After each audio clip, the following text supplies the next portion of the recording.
নির্বাসিত কৃষ্ণচূড়া। সাদিয়া 3টি। পর্ব 21 থেকে 25। চাবির দিকে তাকিয়ে থাকা তুর্যের চোখ যেন ধীরে ধীরে সরে আসে সেই ছেঁড়া খামগুলোর দিকে। বাক্সের এক কোণে চাপা পড়ে থাকা 5-6টা খাম। হালকা বাদামি রঙের, কাগজে ছত্রাকের দাগ, আর আঠা শুকিয়ে গিয়ে খামগুলো প্রায় খোলাই হয়ে গেছে। কেউ যেন অনেক যত্নে লিখেছিল চিঠিগুলো, কিন্তু কোনোদিনই পাঠানো হয়নি। তুর্য প্রথম খামটা হাতে নেয়। চিঠির কাগজটা ভাঁজ খুলতেই প্রায় ছিঁড়ে যায়, কাগজ এতটাই পুরনো হয়ে গেছে। ছিঁড়ে যাওয়া অংশগুলো হাতের ছোঁয়াতেই গুঁড়ো হতে চায়। তারপরও যত্ন করে তুর্য হাতে গোছায়। খুব অগোছালো হাতের লেখা। প্রিয় রুশান, আমি জীবনে একদিনের জন্য হলেও আপনার নাম ধরে আপনাকে সম্বোধন করতে চাই। আমি আপনাকে বলতে চাই আমার মনের গভীরে যে সুপ্ত অনুভূতিরা বাসা বেঁধেছে, তারা শুধু অনুভূতি নয়, তারা আপনাকে ছুঁয়ে যাওয়ার মতো একটা মস্ত বড় আবেগ। এক অদ্ভুত নিয়মে, আপনি কখনো জানতেই পারেননি, কেউ একজন আপনার নামে তার জীবন উৎসর্গ করে বসে আছে। যদি ভাবতে যাই আপনার কি ভালো লাগে, তবে হিসেব বেশ গোলমেলে হয়ে যাবে। হিসেব কষতে হবে আপনার কি আমার ভালো লাগে না।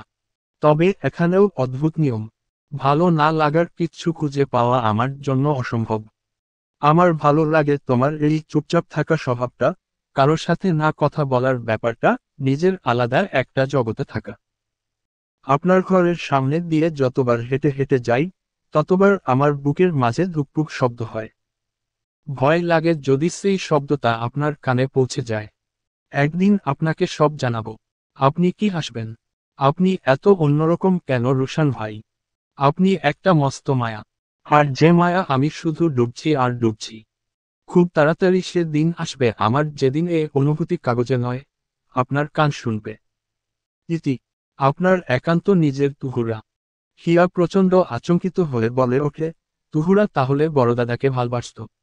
মিম নিজের কপালে হাত দিয়ে বলে ওঠে, এ কেমন গলক ধাঁধা। তুহুরা হয়তো ওর মনের কথা কাউকে বলতে পারেনি। পিউ বাক্স থেকে আরেকটা খাম তুলে দেয় তুর্যর হাতে। চিঠি খুলে পড়তে শুরু করে তুর্য। এখানেও সবটা অস্পষ্ট, তবে যা কিছু বোঝা যায় তাতে লেখা। প্রিয় রুশান ভাই, আপনাকে কখনোই বলতে পারিনি। এতবার ইচ্ছে হয়েছে, গলা পর্যন্ত উঠে এসেছে কথা, কিন্তু কণ্ঠ গহ্বরে আটকে গেছে। আপনি যখন পুকুরঘাটে বসে বই পড়েন, আমি দূর থেকে দেখি। মনে হয়, আমার সমস্ত দুনিয়া ওই বইয়ের পাতায় লেখা যা আপনার কপালের রেখার মতো শান্ত। আপনি হাসেন না একদমই, কিন্তু যেদিন হালকা হেসেছিলেন, সেদিন মনে হয়েছিল গোধূলির আলো আমার নাম ধরে ডেকেছে।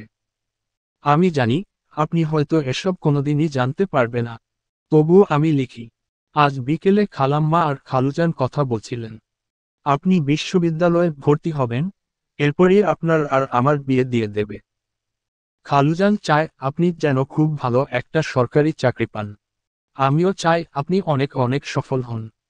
বিয়েতে কিন্তু আমার লাল স্বর্ণকাতানি চাই। ইস, কি লজ্জাজনক কথাবার্তা। আপনার প্রণয়ে আমি দিনকে দিন বেহায়া হয়ে যাচ্ছি। ইতি। আপনার একান্ত নিজের তুহুরা। চুপ করে যায় সারা ঘর। যেন শব্দটা বাতাসেও থমকে গেছে। আরও খাম একে একে খোলে তারা, তবে চিঠি নেই, ফাঁকা। 3-4টে খাম পেরিয়ে একটা চিঠি মেলে। প্রিয় রুশান, হয়তো এটাই আমার আপনাকে লেখা শেষ চিঠি। আর লিখতে পারছি না, হাত কাঁপছে, চোখ ঝাপসা হয়ে আসছে। আমি এখন ক্লান্ত। ভালোবাসা খুব নিষ্ঠুর, জানেন। কেন আপনি প্রকৃতিকে ভালোবাসলেন? আমার ভালোবাসা কি আপনার চোখের নজর একবারও ছুঁল না? একটাবারের জন্য কি আমার দিকে তাকিয়ে দেখা গেল না, রুশান ভাই? আপনাকে আমি ঠিক তখন থেকে ভালোবেসেছি যখন থেকে আমি ভালোবাসার মানে বুঝতে শিখেছি। আপনি আমার সঙ্গে কেন এমন করলেন? আপনার এই পাগলামি প্রকৃতির জায়গায় কি তুহুরার নামে হতে পারত না? প্রকৃতি আপনাকে কতটাই বা ভালোবাসবে রুশান ভাই? সে তো এটা জানতেই বছর কাটিয়ে দেবে, যে কেন আপনার প্রিয় রং সাদা। পুরো পৃথিবী যেখানে গোলাপে অন্ধ সেখানে কেন আপনার প্রিয় অবহেলায় বেড়ে ওঠা গন্ধরাজ? কেন আপনি ঘন্টার পর ঘন্টা আপনার ঘরের দক্ষিণের তাকিয়ে থাকেন? প্রকৃতি কোনোদিন জানতেই পারবে না, আপনি কেন ছাদের পূবে বাগান বিলাস লাগিয়েছেন। সে কি করে জানবে যে উপন্যাস নয়, কবিতা আপনার প্রিয়? আমি আপনাকে নিজের রন্ধ্রে রন্ধ্রে ঠিক এমনভাবে গ্রহণ করে নিয়েছি যেন তা আমার রক্তে মিশে গেছে। প্রকৃতি কখনো জানতেও পারবে না যে কেউ তার থেকেও রোশানকে অনেক বেশি ভালোবেসেছিল। কিন্তু দিন শেষে পাওনার খাতায় কিচ্ছু মেলেনি তার। পৃথিবী কি এমন নিষ্ঠুর যে যা চায় তার কিছুই তার মেলে না। গতরাতে গভীর কষ্টে ৫১টার মতো চিঠি পুড়িয়ে দিয়েছি। এখন খুব আফসোস হচ্ছে। অন্তত আপনার জানা উচিত কেউ আপনাকে ঠিক কতটা গভীর ভালোবাসত। আমি চাই আপনি জানুন আমার ভালোবাসা কতটা গভীর ছিল, কিন্তু ঠিক সেদিন যেদিন আমি এই দুনিয়ায় থাকব না। ধরে নেন এটাই আমার শেষ ইচ্ছা। ইচ্ছে কখনোই মৃত্যুর আগে পূরণ হতে নেই। আর আমি যদি কোনোদিন হুট করে মারা যাই, জেনে নেবেন ভালোবাসার শূন্যতায় আমি মারা গেছি। আমি এক আজন্ম দুর্ভাগ্য নিয়ে জন্মেছিলাম, সেই দুর্ভাগ্য আমায় মেরেছে। বেলা শেষে তুহুরাকে কেউ ভালোবাসেনি। তুহুরার ভাগ্য তুহুরাকে কিচ্ছু দেয়নি। তুহুরা শুধুমাত্র রুশানকে চেয়েছিল। আপনি ভালো থাকেন। আপনি যাকে চান তাকে পান। এই অপ্রাপ্তির কষ্ট কোনোদিন আপনাকে নাচুক। আপনি আমার দয়ায় ছিলেন, থাকবেন। যদি কখনো এই চিঠিগুলো পান, মনে রাখবেন, একজন ছিল যে শুধু আপনাকে ভালোবেসেছিল নিঃশব্দে, নিঃস্বার্থে। ইতি তুহুরা। সবাই চুপ। কারো কোন শব্দ নেই। বাকি চিঠির খামে কোন চিঠি নেই। শুধু খাম। ঘরের বাতাস যেন হঠাৎ ভারী হয়ে আসে। সবার মুখে নিঃশব্দ আতঙ্ক। পিউ, মিম, হিয়া, কারোরই মুখে কোনো শব্দ নেই। সূর্য শেষ চিঠিটা মুঠো করে ধরে রাখে, যেন হাত ফসকে পড়ে গেলে চিরতরে হারিয়ে যাবে কোনো অমূল্য সত্য। ঘড়ির কাঁটা তখন ঠিক রাত ৩টা ছুঁয়েছে। এই গভীর রাতে, নিস্তব্ধ ঘরের মধ্যে, দেয়ালের ঘড়ির শব্দ যেন বুকে পাথরের মতো বাজে। সবার চোখে এক অপূর্ণ ভালোবাসার অভিমান জমে ওঠে। তাদের সামনে ছড়িয়ে ছিটিয়ে থাকা চিঠিগুলো তখন আর কাগজ নয়, সেগুলো এক একটা জীবন্ত নিঃশ্বাস, একটা আত্মার কথা বলা, এই দুর্ভাগ্যবান প্রেমিকার কথা বলে। ঘরের বাতাসে এক অদ্ভুত গন্ধ, যেন রাতের নিস্তব্ধতার মধ্যে ভেসে আসছে তুহুরার দীর্ঘশ্বাস। সকলেই চুপচাপ বসে থাকে। কেউ আর কিছু বলে না। ভোর তখনও অনেক বাকি। হিয়া হঠাৎ নিঃশব্দতা ভেঙে বলে ওঠে, আমার খুব জানতে মন চাইছে, এই গল্পে আসলে কে কাকে পেল? কেউ পেল কি? এত রহস্য কেন এই সাদামাটা জীবনে? তার কণ্ঠে কান্না চেপে রাখা কৌতূহল, এক ধরনের বেদনার খাঁজ। মিম নিচু গলায় বলে, আমার প্রশ্ন এখানে যে, তুহুরাকে এত অবহেলা কেন? তার ঘর এখনো এক বাড়িতে আছে, তার জিনিসপত্র তো ঘরেই যত্নে রাখা যেত, চিলেকোঠায় এত অযত্নে ফেলে রাখার মানে কি? পিউ ধীরে ধীরে বলে, সে যে কারণেই হোক, আসলেও কি কেউ জানতো যে তুহুরা রুশান মানে বড় দাদাকে ভালবাসত? শুধুই অজস্র প্রশ্ন, তবে এদের কোন উত্তর নেই। সূর্য চুপচাপ তাকিয়ে থাকে ছিঁড়ে যাওয়া চিঠিগুলোর দিকে। তার ঠোঁট কাঁপে, কিন্তু কিছু বলে না। তার চোখে এক নিঃশব্দ ভাষা, যেন সে নিজেই খুঁজে ফিরছে সেই না বলা শেষ কথাগুলো। তার অঙ্ক কোনোভাবেই মিলছে না। এসব কিছুর মাঝেও তার মস্তিষ্কে গাঢ়ভাবে গেড়ে আছে আজ সন্ধ্যেতে সদ্য শোনা মিনুর রহমানের সেই সামান্য কথার অংশটুকু। এইসব গল্পের মধ্যে তাহলে মিনুর রহমানের পাপ কোনটুকু? কলকাতায় শঙ্খ।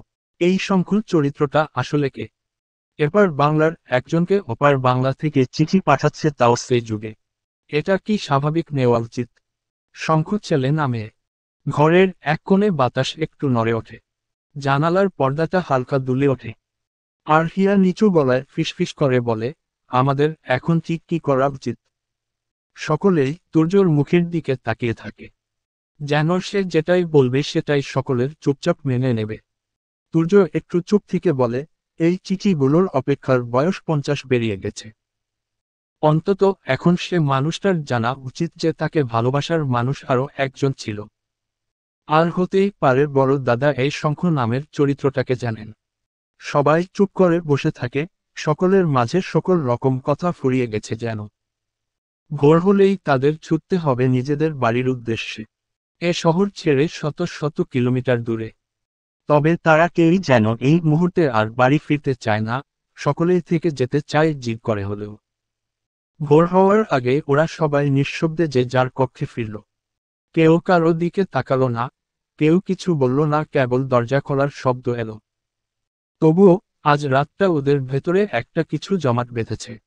ঘুমের নামগন্ধ নেই কারো চোখে। তুর্য বিছানায় বসে ছাদের দিকে তাকিয়ে থাকে শুধু। আলিফ চুপচাপ বসে থাকে চেয়ারে। পিউ একটানা চিঠিগুলোর কিছু লাইন কাগজে টুকে রাখে, যেন হারিয়ে না যায়। মিম জানালার পাশে বসে এক কাপ কফি হাতে নিয়ে গভীর চিন্তায়। আর হিয়া সে শুধু ঘরের চার দেয়ালের মধ্যে ঘুরে বেড়ায়, যেন নিজের ভেতরের প্রশ্নগুলো থেকে পালানোর চেষ্টা করছে। সকালটা ধীরে ধীরে আলোয় ডুবে যায়। শহরটা যেন নিঃশব্দ একটা দীর্ঘশ্বাস ফেলে। আর এই বাড়ির ভেতর সকালের নাস্তার টেবিলে এক অদ্ভুত নিস্তব্ধতা নেমে আসে। সবার হাতেই এক কাপ চা, কিন্তু কেউ তখনও কিছু বলছে না। শেষমেশ ব্যাগ গুছিয়ে সবাই তৈরি হয় বিদায়ের জন্য। আজ আর থেকে যাওয়ার কোন উপায় নেই। সকলের চোখে অঘুমন্ত ক্লান্তি, কিন্তু মন ভরতি এক অসম্পূর্ণ প্রশ্নের ভার। গাড়িগুলো এসে দাঁড়ায়। মিম, প্রিয়, হিয়া একে একে দরজার দিকে পা বাড়ায়। তখনই তুর্য ইশারায় হিয়াকে সব বোঝায়। যেন সময় হয়েছে বাক্সটা তার যোগ্য মানুষের হাতে পৌঁছে দেয়ার। তুর্য ধীরে ধীরে সেই কাঠের বাক্সটা বের করে হিয়ার হাতে দেয়। চোখে একবার ইশারা দিয়ে মিম, পিউ আর আলিফকে বুঝিয়ে দেয় মিনুর রহমান আর আব্দুর রবিউল মোহাম্মদকে সামলাতে। হিয়া বাক্সটা হাতে নিয়ে ধীরে ধীরে হাঁটতে থাকে আব্দুর রুশান মোহাম্মদের ঘরের দিকে। তুর্য পিছে যায়। বৃদ্ধ মানুষটি তখন জানালার পাশে বসে চুপচাপ বাইরে তাকিয়েছিলেন। বাতাসে তার সাদা চুল উঠছে, আর চোখে অনেকটা সময় পেরিয়ে যাওয়ার ক্লান্তি। হিয়া কাপা কাপা হাতে বাক্সটা এগিয়ে দেয়। নম্র কণ্ঠে বলে, বড় দাদা, আমরা চিলেকোঠায় গতকাল এই বাক্সটা পেয়েছিলাম। আমরা জানি না আপনি সব জানতেন কিনা, কিন্তু আপনার জানা উচিত। আব্দুর রুশান মোহাম্মদ কিছু একটা বুঝেও যেন বুঝতে পারেন না। ধীরে ধীরে বাক্সটা হাতে নেন। একবার ভালো করে দেখেই বলেন, তুহুরার গহনার বাক্স। হিয়া মাথা নাড়িয়ে বলে, হ্যাঁ, তবে এর ভেতরে গহনা নয়, কিছু চিঠি আছে আপনার জন্য। বাক্সটা টেবিলে রেখে খুলে একবার হাত বুলিয়ে নেন সব জিনিসে।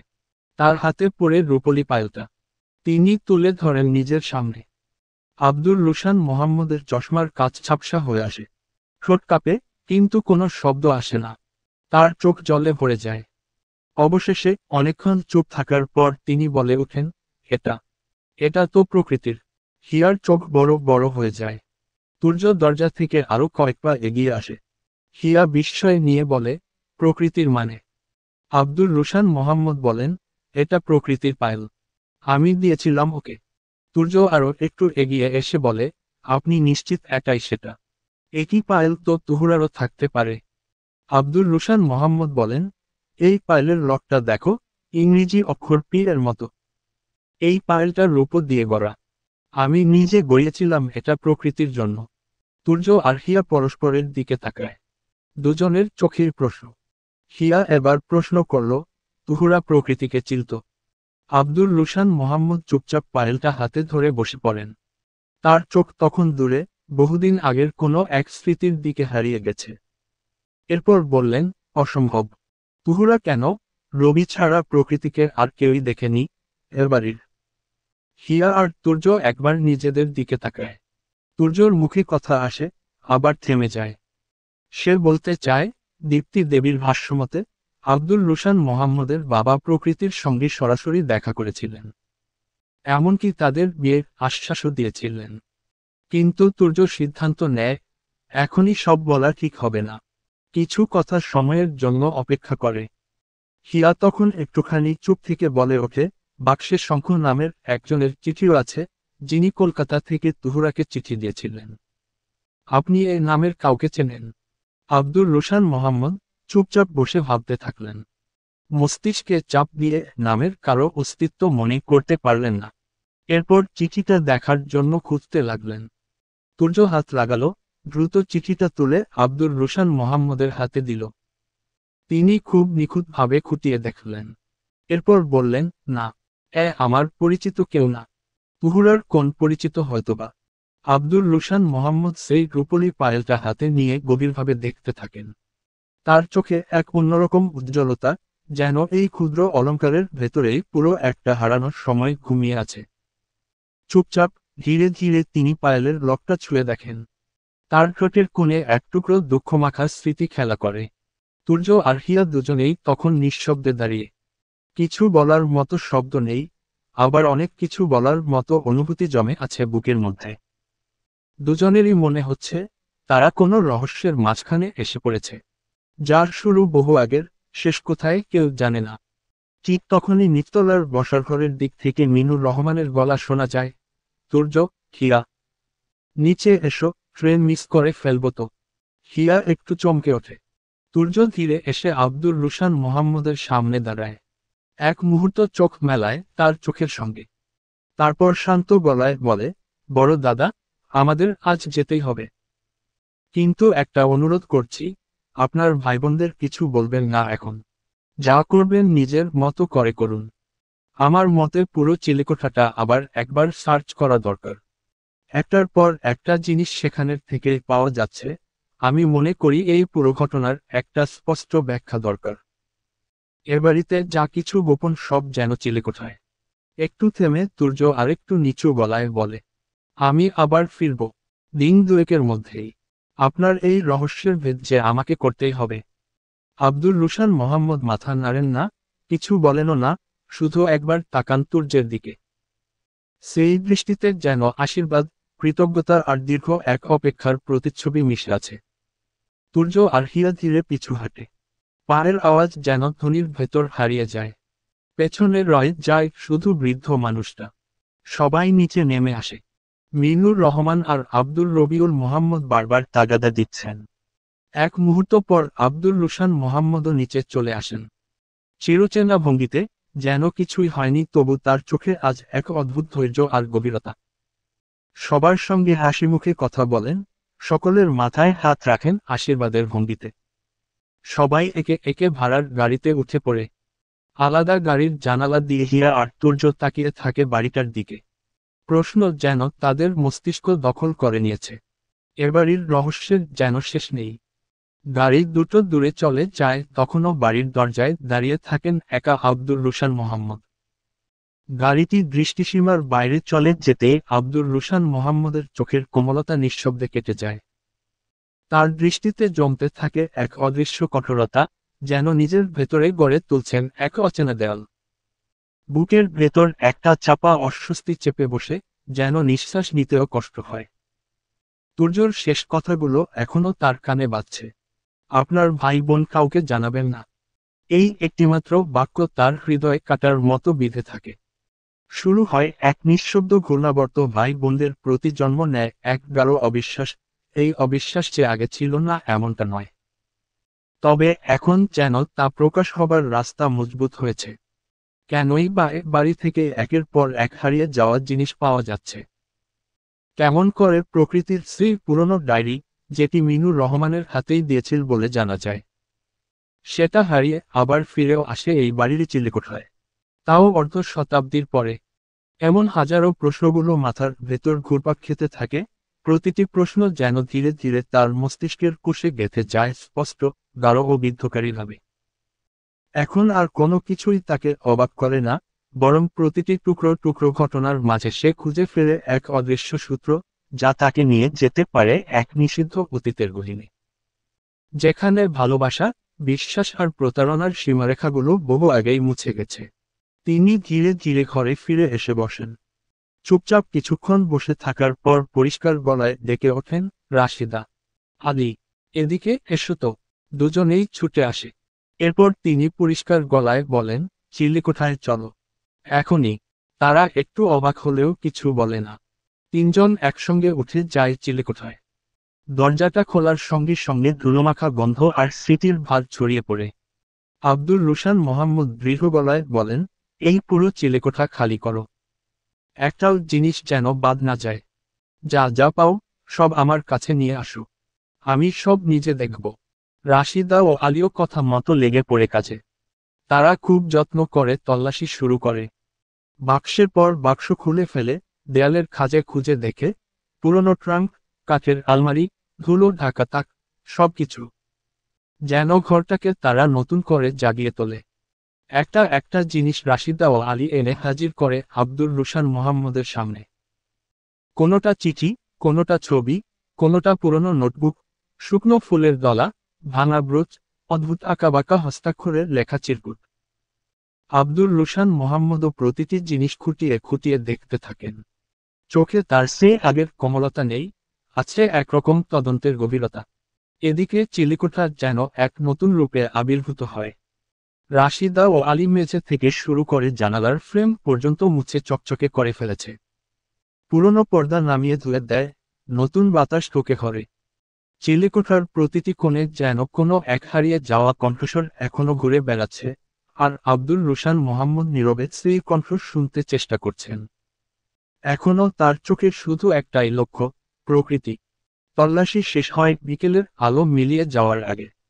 রাশিদা ও আলী ক্লান্ত গলায় বলে, আর কিছু নেই বড়বাবু। যা ছিল সব আপনার সামনে। আব্দুর রুশান মোহাম্মদ কিছুক্ষণ নীরব থাকেন। তার চোখ যেন এখনো কিছু খুঁজে ফেরে, যেন কিছু নেই, তাও কিছু আছে।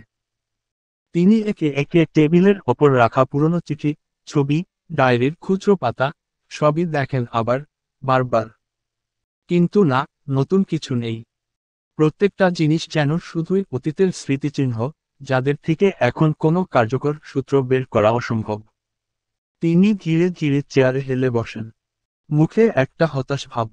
নিজের মনে বলেই ফেলেন, সবই স্মৃতি, কোনোটা সত্যি নয়।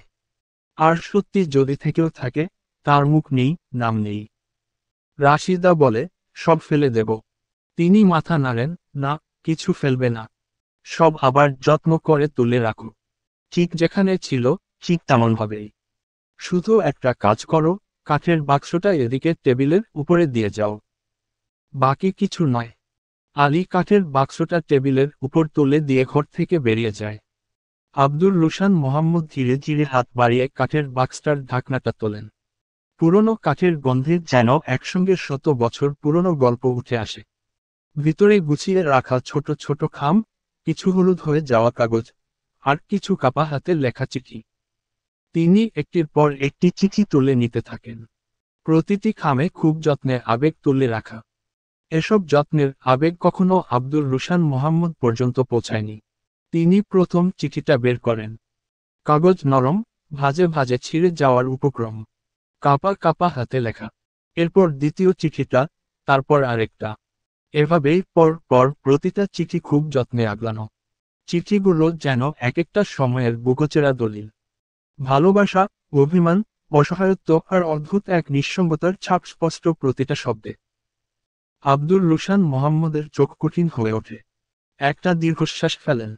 তিনি কি জানতেন তুহুরার এই অনুভূতি, অস্বীকার তো করা যায় না। তিনি তো আরো কত কিছুই জানতেন, তবে সে জানাতে আর এগোতে চাননি। এড়িয়ে গেছেন এমন কত কি। আব্দুর রুশান মোহাম্মদ ধীরে ধীরে বাক্সটা বন্ধ করেন। মুখে শূন্যতা, কিন্তু চোখে আগুন।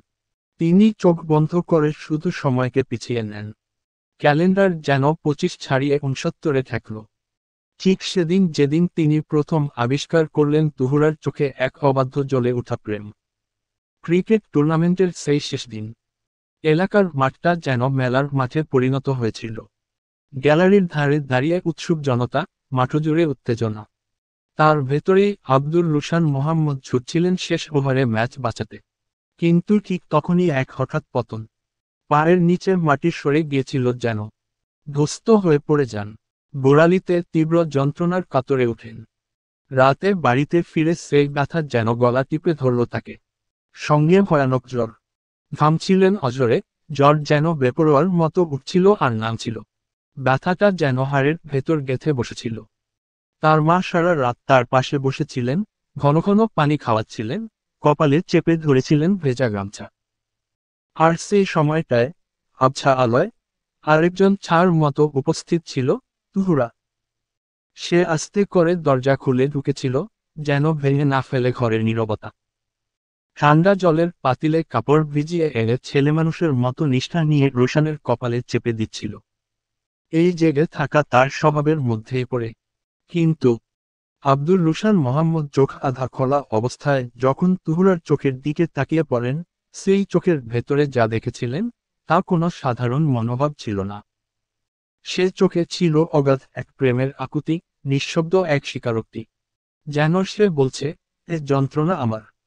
সেই অনুভবটা সেদিন আব্দুর রুশান মোহাম্মদের অবচেতনে ধাক্কা মেরেছিলেন। হয়তো তিনি ভয় পেয়েছিলেন, নয়তো নিজেকে স্বীকার করাতে চাননি এই সব সত্যি, কিংবা তুহুরাকে দেখেও দেখতে চাননি।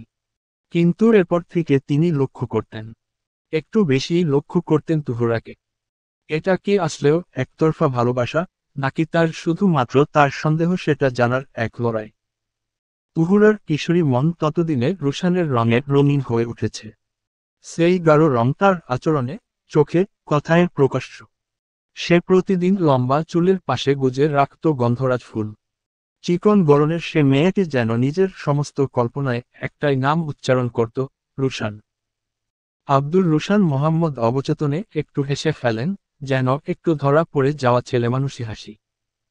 তিনি কি জানতেন না, তুহুরার রোজ রোজ সেই গন্ধরাজ ফুল খোপায় দেওয়ার মানে?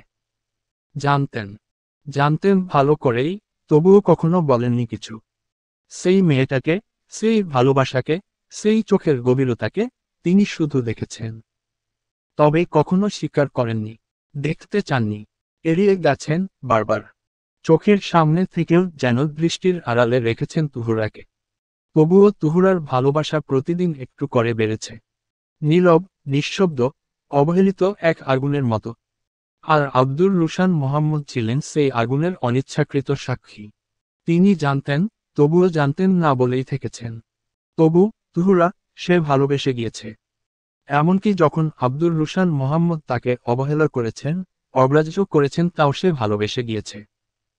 তুহুরা ছিলেন সেই মানুষটি, যিনি সবটুকু মন দিয়ে ভালোবাসতেন আব্দুর রুশান মোহাম্মদকে, কিন্তু জীবন তুহুরাকে এক গৌণ জায়গায় বসিয়েছিল। সে প্রধান চরিত্র হয়ে উঠতে পারেনি, কিন্তু একজন ছিলেন, যিনি তুহুরাকে দেখতেন অন্য চোখে। আব্দুর রুশান মোহাম্মদ এবার ঘাড় ঘুরিয়ে তাকান সেই টেবিলটার দিকে। উপরে রাখা কাঠের বাক্সটার ঢাকনায় ধুলোর আস্তরণ, কিন্তু তাতে এখনো স্পষ্ট আঁকা সময়ের রেখা। তিনি ধীরে ধীরে হাত বাড়িয়ে একবার হাত বোলান তার উপর, যেন অতীতের কোমল স্মৃতিগুলো হাত বুলিয়ে অনুভব করতে চান। তার চোখের সামনে ভেসে ওঠে আব্দুর রবিউল মোহাম্মদের মুখ। তুহুরার চোখে যে প্রেম, যে অমোঘ দৃষ্টি তিনি সেদিন নিজের জন্য দেখেছিলেন, সেই একই মুগ্ধতা, সেই একই আদরের কোমলতা তিনি আব্দুর রবিউল মোহাম্মদের চোখে দেখেছিলেন তুহুরার জন্য। রবিউলের চোখে কোনো লুকোচুরি ছিল না, কোনো দ্বিধা ছিল না। সে ভালোবেসেছিল সোজাসুজি, নিঃশর্ত, অন্ধ, অথচ যত্নে মোড়া এক ভালোবাসা। আব্দুর রুশান মোহাম্মদ মনে করেন সেই দিনের কথা। তুহুরার খুব শখ ছিল একটা কাঠের গয়নার বাক্সের। সে চাইতো জমিদার গিন্নিদের মতো তারও একটা গয়নার বাক্স থাকবে। সেই শখটা এতটাই গভীর ছিল যে বহুবার তার নিজের কানেও এসেছে, যদিও তিনি কখনো কিছু বলেননি। কিন্তু আব্দুর রবিউল মোহাম্মদ সারা ঢাকা শহর খুঁজে ফেলেছিল। নতুন বাজার থেকে শুরু করে পুরান ঢাকার ঘিঞ্জি অলিগলি পর্যন্ত, কিন্তু কোথাও কাঠের গয়নার বাক্স খুঁজে পায়নি। তখন সে নিজেই হাতে তুলে নেয় কাঠ, হাতুড়ি, পেরেক। অনেক কষ্টের রাত জেগে বানিয়ে এনেছিল সেই কাঠের গয়নার বাক্স। কাঠ রঙে মাখানো, তার উপর ছোট ছোট খোদাই, ভিতরে নরম কাপড় বিছানো। তুহুরা ছিলেন তার উপেক্ষিত ভালোবাসার অধিকারিণী, আর রবিউল ছিলেন সেই ভালোবাসার যত্ন নেওয়া একজন প্রকৃত প্রেমিক। আব্দুর রুশান মোহাম্মদ চোখ বন্ধ করে আবার হাত রাখেন সেই বাক্সের উপর, যেন নিজের মধ্যেই স্বীকার করেন, ভালোবাসা আমি পেয়েছিলাম, কিন্তু যত্ন, যত্ন দিয়েছিল রবি। শেষ বেলায় তো সে পেল তুহুরাকে। তবে তুহুরা সুখ পেল কি? চোখের কোণে একটা হালকা কাঁপুনি। তিনি জানেন, তুহুরা শুধু ভালোবাসেনি, তার মন প্রতিদিন একটু করে রবিউলকেও গ্রহণ করেছিল, শ্রদ্ধা করেছিল, আর শেষে এক নিঃশব্দ ভালোবাসায় তাকে আশ্রয় করেছিল। কিন্তু এরপর কি? তুহুরার মৃত্যুটা কি সত্যি এতটাই স্বাভাবিক ছিল? আব্দুর রুশান মোহাম্মদ বারান্দায় এসে দাঁড়ান। সন্ধ্যার আলো আধারিতে পাশের গাছের পাতাগুলো দুলে ওঠে হালকা হাওয়ায়। কিন্তু তার ভিতরে যেন চলছিল ঝড়। তিনি মনে মনে গুনে দেখেন, তুহুরার মৃত্যুর পর মাত্র 6 মাস। মাত্র 6 মাস। তার ভেতরেই আব্দুর রবিউল মোহাম্মদ ঘরে নতুন বউ নিয়ে এসেছে। এ তো সেই প্রেমিক রবি নয়। না, সে তো এমন ছেলে না। রবি যার কাছে তুহুরা মানে সবকিছু, এমনকি তার ছোট ছোট বিষণ্ণতাকেও বুঝে ফেলত চুপচাপ। সে কি করে? আব্দুর রুশান মোহাম্মদ আবারও চেয়ারে বসে পড়েন। কপাল কুঁচকে আসে। এই ছেলেটাকে তো তিনি চোখের সামনে বড় হতে দেখেছেন, একদম ছোট থেকে। তুহুরাকে ভালোবেসে যেভাবে সে নিবেদন করেছিল, তাতে কোনো বানানো আবেগ ছিল না। তাহলে তাহলে প্রশ্নটা থেকে যায়, তুহুরার মৃত্যু কি স্বাভাবিক ছিল? বাথরুমে স্লিপ করে পড়ে মাথায় আঘাত। ডাক্তার বলেছিল হেমারেজ। মৃত্যুর সার্টিফিকেটে লেখা ছিল accidental injury leading to cerebral haemorrhage. সবাই মেনে নিল। আর সবচেয়ে বেশি আব্দুর রুশান মোহাম্মদকে কুঁচকে দেয়, রবিকে তিনি দেখেছেন তুহুরার মৃত্যুর পরে। প্রথম কিছুদিন সে যেন একদম স্তব্ধ হয়ে গিয়েছিল। চোখের নিচে কালি, মুখে কথা নেই। এমনকি নামাজের পরেও হাত তুলে কিছু চাইত না। চুপ করে বসে থাকত মসজিদের এক কোণে। তিনি ভাবতেন, এই ছেলেটা হয়তো ভেঙে গেছে, ভাবেই গুমরে মরে যাবে। কিন্তু তারপর হুট করেই রবিউলের বিয়ে ঠিক হয়। আব্দুর রুশান মোহাম্মদের এটা মেনে নিতে পৃথিবীর কোনো ব্যাখ্যায় যেন যথেষ্ট হয়নি। তিনি জানেন, মা বাবার চাপ ছিল রবির উপরে। কিন্তু এই রবি তো কখনো চাপ মানা ছেলে ছিল না। সে তো তুহুরার জন্য লড়তে পারত, সবকিছুর বিরুদ্ধে গিয়ে দাঁড়াতে পারত। তাহলে কেন? রুশান একবার তাকান সেই কাঠের বাক্সটার দিকে। আসল সত্যটা এখনো অন্ধকারে ঢাকা। কিন্তু রুশানের বুকের ভিতর একটা টান বাড়তেই থাকে। যেন কেমন জানি একটা অসঙ্গতির গন্ধ। যেন কেউ কিচ্ছু লুকাচ্ছে। প্রকৃতির ঘোরে তিনি এত আবদ্ধ ছিলেন যেন বাকি সব তার কাছে ক্ষুদ্র হয়ে উঠেছিল। আব্দুর রুশান মোহাম্মদ ধীরে ধীরে উঠে দাঁড়ান। তার শরীরের সমস্ত ক্লান্তি এক মুহূর্তে যেন ঠেলে উঠে আসে চোখের কোণে। তবুও তার পা এগিয়ে যায় চিলেকোঠার দিকে। এবার হয়তো তাকেই খুঁড়ে বের করতে হবে সেই সত্যটা, যা এতদিন অজানা থেকে গেছে। চিলেকোঠা, যেখানে তুহুরার শেষ চিহ্নগুলো পড়ে আছে। এখানেই কাঠের বাক্সটা ছিল। তার প্রিয় শাড়ি, একজোড়া কাচের চুড়ি, সুই সুতোর বাক্স, বইয়ের ভেতরে রাখা শুকিয়ে যাওয়া ফুল, সবকিছু। কিন্তু কেন এত অবহেলায়? সে তো এ বাড়ির মেয়ের মত ছিল। তুহুরা শুধু রবির স্ত্রী ছিল না, সে ছিল এই বাড়ির নিঃশব্দ চঞ্চল প্রাণ। তবু এখন কেন সব জিনিসগুলো এমনভাবে ধুলোয় ঢাকা? আব্দুর রুশান মোহাম্মদের ভেতরে যেন কেঁপে ওঠে কিছু। এটা অবহেলা না, এটা যেন চেষ্টা করে ভুলে যাওয়া, অথবা চেষ্টা করে গোপন রাখা। হঠাৎ তার মনে পড়ে, তুহুরার মৃত্যুর পর প্রথম কয়েকদিন পরিবারের কেউ চিলেকোঠায় যেত না। বাড়ির কাজের মেয়েটাও চলে গিয়েছিল তুহুরার মৃত্যুর 3 দিন পর, অকারণে। তখনই তো প্রশ্ন ওঠা উচিত ছিল। কিন্তু আব্দুর রুশান মোহাম্মদ নিজেই তো চুপ ছিলেন। কেন? হয়তো তিনি দেখতে চাননি। কারণ দেখতে গেলে সব কিছু বদলে যেত। তখন রবিউলকে দোষী ভাবতে হতো, পরিবারকে প্রশ্ন করতে হতো, নিজেকেও দোষী ভাবতে হতো। তিনি কেন আগেভাগেই কিছু বুঝতে পারলেন না? তুহুরা কি কিছু বলার চেষ্টা করেনি? অনেক রাত করে ছাদের কোণায় ঠায় দাঁড়িয়ে থাকত, কোনো দিন চুপচাপ থাকতো, কথা বলতো না, রান্নায় লবণের অভাব হতো। আর আব্দুর রুশান মোহাম্মদ ভাবতেন, এই বুঝি বিষণ্ণতা। কিন্তু তা কি কেবল বিষণ্ণতা ছিল? হয়তো নয়। চিলিকোঠার পুরনো খাঁচার পাশে রাখা ছিল একটা কাঠের ট্রাঙ্ক। আব্দুর রুশান মোহাম্মদ সেটা টেনে সামনে আনেন। ট্রাঙ্কের তালা নেই। খুলতেই কেমন একটা পুরনো, ছাপার শব্দ বেরিয়ে আসে। ভিতরে কিছু পুরনো কাগজপত্র, কিছু চিঠি, আর নিচে একগুচ্ছ ছবি।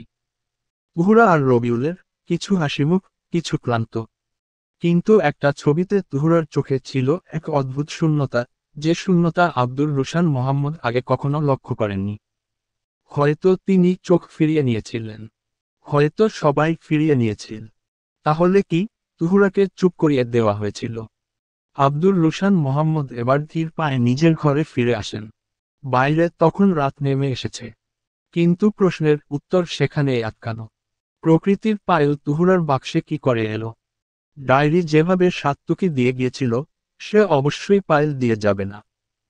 প্রকৃতির ডায়েরি এত অযত্নে, তাহলে পায়েলের কেন এত যত্ন? আব্দুর রুশান মোহাম্মদের আঙুল ঠান্ডা হয়ে আসে পায়েলের স্পর্শে। ছোট্ট রূপার তৈরি সেই পায়েলটা কেমন যেন নীরব অভিশপ্ত কিছু হয়ে পড়ে আছে বাক্সের কোণে। তুহুরার নয়, বরং প্রকৃতির। তাহলে তাহলে প্রকৃতির জিনিস এখানে এল কিভাবে? আর যদি এসে থাকে তাহলে কে এনেছে, কবে এনেছে? আব্দুর রুশান মোহাম্মদের মাথার ভেতর এখন অজস্র প্রশ্ন ঘুরপাক খাচ্ছে। তিনি ধীরে ধীরে আবার বসে পড়েন। এবার তার চোখ যায় তার বিছানার কোণে রাখা প্রকৃতির ডায়েরিটার দিকে। আব্দুর রুশান মোহাম্মদ ধীরে ধীরে ডায়েরিটার পেছনের পাতাগুলোর দিকে উল্টে যান। এরপর ডায়েরিটা বুকে টেনে নেন।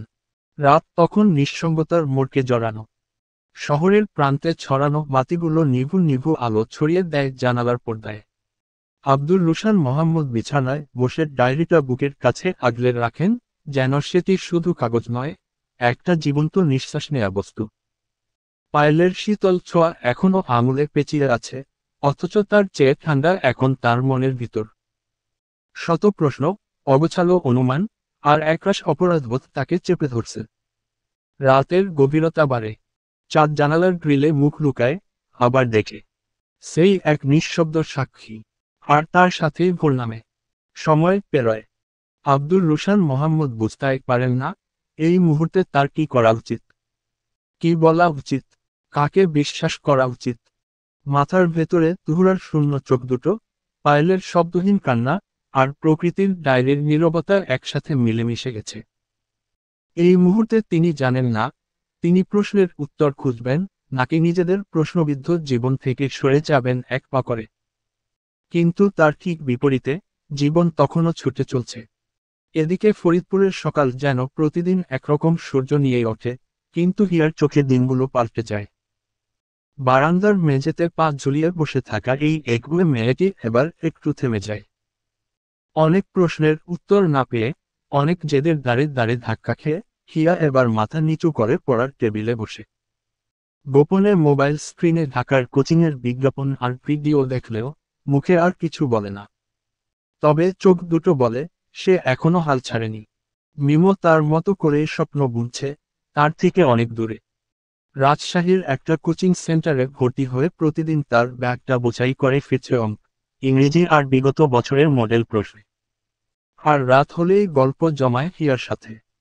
তুর্য এখন বিশ্ববিদ্যালয়ের ক্লাস আর লাইব্রেরি কেটে ব্যস্ত হয়ে পড়েছে। মাঝে মাঝে হিয়ার সাথে কথোপকথন চলে বার্তার মাঝে। তবে এসব রোজ নয়। দূরত্ব হয়তো গুরুত্ব কমিয়ে দিয়েছে। আলিফ ব্যস্ত দ্বাদশ শ্রেণীতে ওঠার ব্যস্ততায়। ধুলো পড়েছে তার কৌতূহলে। জীবন আবার পুরনো গতিতে। আর পিউ নতুন কলেজে ভর্তি হয়ে একদম নতুন জগতে। নতুন ইউনিফর্ম, নতুন বন্ধুবান্ধব, আর নতুন গল্প। তার উপন্যাস পড়া এখনো চলছে, প্রশ্ন থামেনি প্রকৃতি আর তুহুরাকে নিয়ে। এভাবেই চোখের নিমিষে মাস কেটে যায়। জীবনের গতি থামে না। তার চাকা ঘুরতে থাকে আপন ছন্দে। সবাই নিজ নিজ কক্ষপথে। তাদের জীবনগুলো থামেনি, তাদের জীবনগুলো অতিমাত্রায় সাধারণ হয়ে উঠেছে। এসবের মাঝে আব্দুর রুশান মোহাম্মদ থেকে যান ভিডিও কলে। কখনো তুর্যের ফোনে, কখনো হিয়ার মেসেঞ্জারে, কখনো গ্রুপ কলে। মিম থাকে ফোন কলে, হিয়ার প্রতিদিনের পড়াশোনা, টপিক, ভুল সংশোধন সব সে ট্র্যাক রাখে। যেন তার চেয়ে বেশি হিয়ার ফল নিয়ে তার দায়িত্ব। দুজনেই যেন এক গন্তব্য চায়। আর প্রকৃতি, সে নিজেই আছে হিয়ার মস্তিষ্কের ভিতরে। হিয়া যেন একটু একটু প্রকৃতিকে আরো ধারণ করছে নিজের মাঝে। এখন সে জানে কি করে শাড়ি পরতে হয়, চোখে কাজলের মাত্রা বাড়িয়ে কিভাবে চোখ ভরতে হয়। শিখে গেছে প্রকৃতির হাতের মালায় পায়েস রান্না। এমন কি বাবাকে দিয়ে বায়না করে গড়িয়েছে রূপর নুপুর। এ আয়োজন কি প্রকৃতি হয়ে ওঠার নয়? এদিকে তুহুরা পিছিয়ে নেই। সে রয়ে গেছে প্রশ্নে। ছবির ফ্রেমে, চিঠির ছেঁড়া পাতায়, কিংবা হঠাৎ করেই কোনো শব্দের মাঝে। তার শূন্য চোখ দুটো যেন প্রতিদিন নতুনভাবে ফিরে আসে হিয়ার পড়ার টেবিলে, খাতার পাশে। এভাবেই জীবন এগোয়। কারো ছুটে যাওয়া, কারো অপেক্ষা, কারো প্রতিজ্ঞা, আর কারো নীরব প্রতিবাদ মিলেমিশে এক হয়ে যায়। ক্লাস, কোচিং, কল আর কত শত অপেক্ষার ভেতর খুব সাধারণ জীবন। এক এক করে দিন গড়িয়ে আসে বিকেল। ঠিক এমন এক সোনালি বিকেলে, আকাশে কিছুটা ঝাপসা আলো, বাতাসে শুষ্ক গ্রীষ্মের গন্ধ। নিয়মমাফিক প্রকৃতি প্রেম ছেড়ে হিয়া ছোটে শহরের ব্যস্ততম কোচিং সেন্টারে। তুর্য হঠাৎ হিয়াকে মেসেজ করে। অবশ্য সে সব সময় হঠাৎ হঠাৎই মেসেজ করে হিয়াকে। তাদের কথাবার্তা খুব সীমিত, এই 2-3 শব্দে শেষ। তুর্য মেসেজে লিখেছে, কোথায় আছিস? হিয়া তখন ক্লাসরুমে। মোবাইল সাইলেন্টে থাকলেও বারবার স্ক্রিন জ্বলে উঠছে। ক্লাস চলাকালীন চোখের কোণে তুর্যের নাম দেখে একটু অবাক হয়। হিয়া উত্তর দেয়, কোচিংয়ে। তুর্যের উত্তর আসে সঙ্গে সঙ্গেই, লোকেশন দে। হিয়া একটু বিরক্ত হয়। কেন? হিয়ার ওর বলতেই ওদিক থেকে স্পষ্ট ধমক আসে, জাস্ট দে, হিয়া। প্রশ্ন করিস না। হিয়া লোকেশন পাঠিয়ে দেয়। ঠিক যেন কোথাও একটা অনিশ্চিত টানাপোড়েন তার ভেতরে। এরপর কয়েক মিনিটের নীরবতা। হিয়া আবার ক্লাসে মন দিতে চায়, কিন্তু মন যায় না। ঠিক তখনই একটা মেসেজ আসে, আমি তোর কোচিং সেন্টারের বাইরে। হিয়া চোখ কপালে তোলে। যে বিস্ময় নিয়ে লেখে, কি? এখানে কেন? তুর্যের জবাব আসে, তোর থেকে একটা প্রশ্ন জানার ছিল। উত্তর নিয়েই চলে যাব। এইবার হিয়ার মাথা পুরোপুরি গুলিয়ে যায়। ক্লাস চলছে, সময় এখনো ফুরায়নি। সে লেখে, ক্লাস চলছে, তুর্য ভাই। তুর্যের উত্তর, একদিন ক্লাস না করলে তোর চান্স আটকাবে না। হিয়া চুপ করে যায়। কি একটা অদ্ভুত অনুভূতি খেলে যায় বুক জুড়ে। গলার ভেতর কি যেন আটকে যায়। ঠিক বুঝে উঠতে না পারলেও সে আর কোনো মেসেজ না পাঠিয়ে ব্যাগ গুছিয়ে বেরিয়ে আসে। কোচিংয়ের লোহার গেট ঠেলে হিয়া যখন বাইরে আসে, তখন চারপাশে ঝাপসা আলো, অল্প বাতাসে উড়ে ওঠে তার মাথায় টানা পাতলা ওড়না। দরজার বাইরে রাস্তার ঠিক অপর পাশে দাঁড়ানো তুর্য। হাতে ফোন, চোখে কিছুটা উদ্বেগ, কিছুটা অস্থিরতা। তবে হিয়াকে দেখে এসব মুহূর্তেই মিলিয়ে যায়। হিয়া একটা কালো সুতি কামিজ পরা, চিকন গড়নে এটা নিখুঁত মানিয়েছে। গায়ের রঙের উজ্জ্বলতা এই পোশাকে যেন তীব্র আলো ছড়াচ্ছে। তার মুখে ক্লান্তির ছাপ, তবুও অদ্ভুত একটা মাধুর্য। মাথায় হালকা করে কাপড় টানা, কানের পাশে একটা ছোট্ট দুল দুলছে হাওয়ায়। যেন কোনো ক্লাসিক উপন্যাসের পাতার চরিত্র জীবন্ত হয়ে সামনে এসে দাঁড়িয়েছে। তুর্য কিছু বলতে গিয়েও থেমে যায়। তার ঠোঁট কাঁপে, কিন্তু শব্দ জন্ম নেয় না। হিয়ার চোখে কিছুটা বিস্ময়, কিছুটা ভ্রু কুঁচকে তাকিয়ে আছে সে। হিয়ার মুখের প্রতিটা ভাঁজে, তুর্য বোকার মতো তাকিয়ে থাকে। সে যেন ভুলেই গেছে, সে কেন এসেছে, কি বলতে চেয়েছিল। শুধু চেয়ে থাকে হিয়ার মুখটার দিকে। কিছু সময় পেরিয়ে যায়। তুর্য তার বাইকে হেলান দিয়ে চুপচাপ দাঁড়িয়ে থাকে আরো খানিকটা। হিয়া সোজা কোচিং থেকে বেরিয়ে তুর্যের সামনে এসে দাঁড়ায়। তুর্য নিজের চোখ সরিয়ে বলে, এখানে রাস্তায় কথা বলা যাবে না। অন্য কোথাও চল, তোকে একটা প্রশ্ন করার আছে। হিয়া ভ্রু কুঁচকে তাকায়। ওর যেন সব হিসেব গোলমেলে। তুর্যকে ওর শহরে যেন কোনভাবেই সে মেনে নিতে পারছে না। তাও সে প্রশ্ন ছড়ে, আপনি এত দূরে শুধু আমাকে প্রশ্ন করতে এসেছেন? কি এমন প্রশ্ন? তুর্য হালকা হাসে। আছে, বাইকে উঠো। বলছি। হিয়া আরো একবার থমকে যায়। তার ছোট জীবনে সে এই একটা মাত্র জানে উঠতে খুব ভয় পায়। ওর মনে হয় এই বুঝি অ্যাক্সিডেন্ট হলো। হিয়া একটু ইতস্তত করে বলে, এটা ছাড়া আর কোন উপায় নেই। আপনি বলুন কোথায় যাবেন, আমি রিকশা নিয়ে নিচ্ছি। তুর্য কিছু বলে না। চুপচাপ তাকিয়ে থাকে শক্ত চোখে হিয়ার দিকে। হিয়া আরো কিছু সময় ইতস্তত করে, একটু খচখচ করে। এরপর অনেক সাহস জুগিয়ে উঠে পড়ে বাইকে। এমন না যে সে খুব সহজেই রাজি হয়ে গিয়েছে। কিন্তু আজকে সে যেন নিজেকেও ঠিক বুঝতে পারছে না। তার খুব ইচ্ছা হলো এই ভয়টার সঙ্গেই পথ চলতে। হিয়া উঠতেই বাইক ছুটে চলল শহরের ব্যস্ত রাস্তা পেরিয়ে। মফস্বলের শহুরে ব্যস্ততা ছেড়ে তারা চলছে নিরিবিলি পথে। হিয়া চুপ। সে যেন সবখানে যেতে প্রস্তুত যেখানেই তুর্য তাকে নেবে। তার মন তাকে প্রশ্ন ছড়ে শুধু, এ কি বিশ্বাস, নাকি অন্ধবিশ্বাস? তবে এসব ভাবনাকে সে পাত্তা দেয় না। বাইক ছুটছে, হিয়া দুহাতে মুষ্টিমেয় করে ধরে রেখেছে তুর্যের শার্ট। চোখ তার জোর করে বন্ধ। তুর্য এর দৃশ্যের সাথে যে অজানা এমন নয়। বাইকের লুকিং গ্লাস হিয়ার মুখের দিকেই তাক করা। সে নিশ্চুপ দর্শক। তবে এ যাত্রা খুব দ্রুত সমাপ্ত হল। বাইক থামল ধলার মোড়ে। এটা পদ্মা নদীর এক জমজমাট পার। এখানে পাড়টা খুব নান্দনিকভাবে বাধাই করা। আশেপাশে বেঞ্চ পাতা। নদীর তীর ঘেঁষে গড়ে ওঠা সরু রাস্তা। আশেপাশের নদী ঘেঁষা জীবন যাত্রাও আছে মানুষের খুব সাধারণ। তবে এই পরিবেশ শান্ত। বিকেলের আলোটা তখন ঠিক নিভু নিভু, যেন একটা বয়স্ক প্রদীপের শিখা। চারপাশ নিস্তব্ধ। কিছু মানুষের আনাগোনা চলছে তাও শান্ত। নদীর ধারে ছড়িয়ে আছে কচুরিপানার ভেলা, মাঝে মাঝে জল ছুঁয়ে যাওয়া বাতাসে ফেঁপে ওঠে ঢেউ। দূরে মাঝিদের নৌকা। নদীর বুক দিয়ে সোনালি রঙের রেখা কেটে চলে গেছে সূর্যের ছায়া। হিয়ার চোখে বিস্ময়, মুখে নীরবতা। এটা তার প্রথম দেখা দৃশ্য নয়, সে বড় হয়েছে এই নদীর দেশে। তাও চুপচাপ তাকিয়ে থাকে দূরে। সূর্য একটা কাঠের বেঞ্চে বসে, শব্দহীন, খুব স্বাভাবিকভাবে। হিয়া কিছু না বলে ওর পাশে বসে পড়ে। সূর্য একবার নদীর দিকে তাকায়, একবার হিয়ার চোখের দিকে, আবার নদীর দিকে। তারপর একটু হালকা গলায় বলে, তোর শহরটা খারাপ না, একটা শান্তি শান্তি ব্যাপার আছে। হিয়া এবার সূর্যের মুখের দিকে তাকিয়ে বলে, আপনার রাস্তাঘাট এত পরিষ্কার মনে আছে কি করে? আমার যতদূর মনে পড়ে, আপনি আমাদের বাড়িতে এসেছিলেন অনেক বছর আগে, তখন তো আপনি স্কুলে ছিলেন বোধহয়। সূর্য হাসে, মাঝে দুঃখ, একবার আসা হয়েছে। গত বছর এক বন্ধুর বোনের বিয়েতে এসেছিলাম। মা বলেছিল তোদের বাড়িতে যেতে, কিন্তু আমি জানাতে নিষেধ করেছিলাম। এক বিয়েতে এসে এত হ্যাসেলের কোন মানে হয় না। সে যাই হোক, শোন, একটা প্রশ্ন করব, খুব সিরিয়াস। হিয়া চোখ ছোট করে তাকায়, কিন্তু কিছু বলে না। সূর্য ধীরে বলে, লম্বা চুলওয়ালা মেয়েরা নাকি প্রচুর ঝগড়তে হয়, এটা কি সত্যি?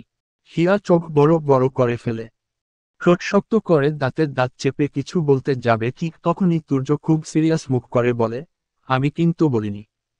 তোর প্রিয় হুমায়ুন আহমেদ বলেছে। হিয়া থেমে যায়। মস্তিষ্কের রাগ মস্তিষ্ক থেকে উঠতে শুরু করে।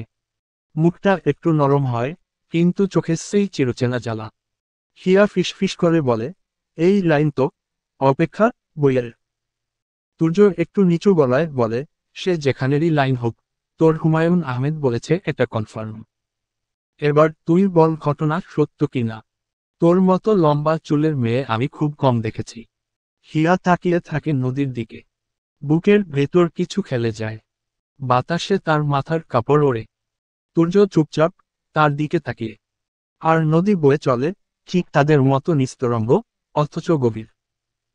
সূর্য এবার খুব ধীর গলায় বলে, হুমায়ুন আহমেদ অবশ্য এটা ঠিক বলেছে, মানুষের বেঁচে থাকার জন্য অপেক্ষা নামের ব্যাপারটি খুব প্রয়োজন।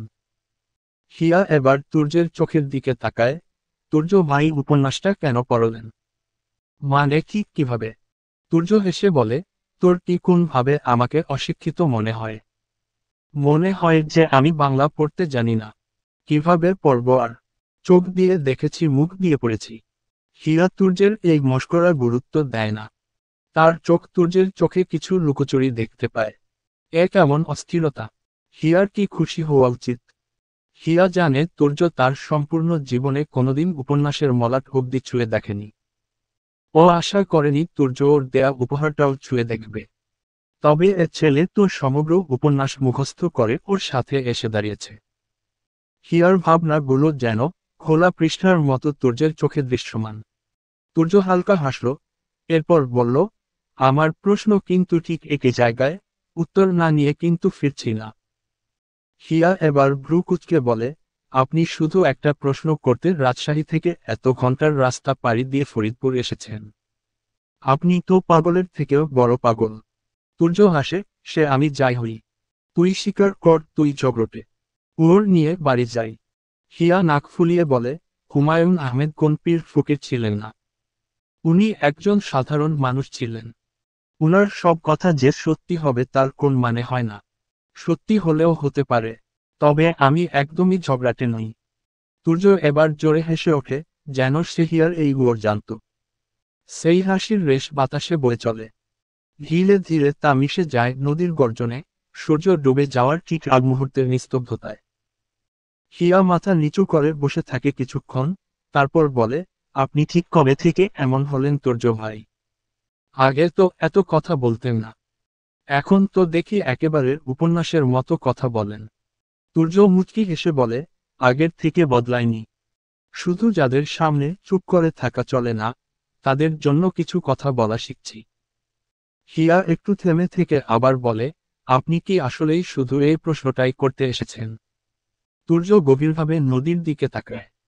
তারপর ধীরে ধীরে বলে, তোর শহরের নদীটাকে মিস করছিলাম। তাই ভাবলাম একটু সময় কাটিয়ে যাই। হিয়ার মুখে কেমন একটা অদ্ভুত হাসি খেলে যায়। সে জানে এই ছেলে কখনো সোজা কথার উত্তর সোজাসাপটা দিতে পারে না। হিয়া মাথা নাড়ে, তারপর বলে, আপনি খুব অদ্ভুত জানেন। কেমন জানি হিসেব করেও হিসেব মেলানো যায় না ঠিক। কোথাও একটা গরমিল থেকেই যায়। তুর্য হেসে বলে, তুই জটিল ভাবিস। সব হিসেব এত জটিল নয় হিয়া। জীবনটা সহজ সমাধান, আমরা এই সমাধানকে টেনে হিচড়ে জটিল করতে চাই। নদীর পাড়ে বাতাস ধীরে ধীরে ঠান্ডা হতে শুরু করে। কচুরিপানার গায়ে আলো পড়ে এক ধরনের স্বর্ণাভ ছায়া তৈরি করে। দু জনের মাঝখানে নীরবতা, কিন্তু সে নীরবতাও যেন কথার চেয়ে কম নয়। তুর্য হঠাৎ বলে ওঠে, এখান থেকে ঢাকায় ফিরব সোজা।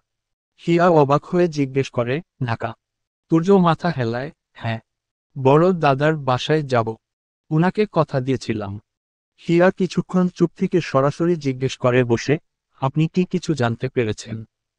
মানে প্রকৃতি বা তুহুরা সম্পর্কে? তুর্য একটু নড়েচড়ে ওঠে। মুখে একটু অনিশ্চয়তা খেলে যায়। তারপর নিজেকে সামলে নিয়ে বলে, আমি কিছুই জানি না। কিন্তু জানাটা জরুরি। যে গল্প শুরু হয়েছে তার সমাপ্তি টানা জরুরি। হিয়া এক দৃষ্টিতে তাকিয়ে থাকে তুর্যের চোখে। যেন কিছু খুঁজে বের করতে চায়। কিন্তু কিছুই বোঝা যায় না। হিয়া ধীর গলায় বলে, একবার আমাদের বাড়ি থেকে ঘুরে গেলে হতো না? তুর্য চোখ সরিয়ে নেয়।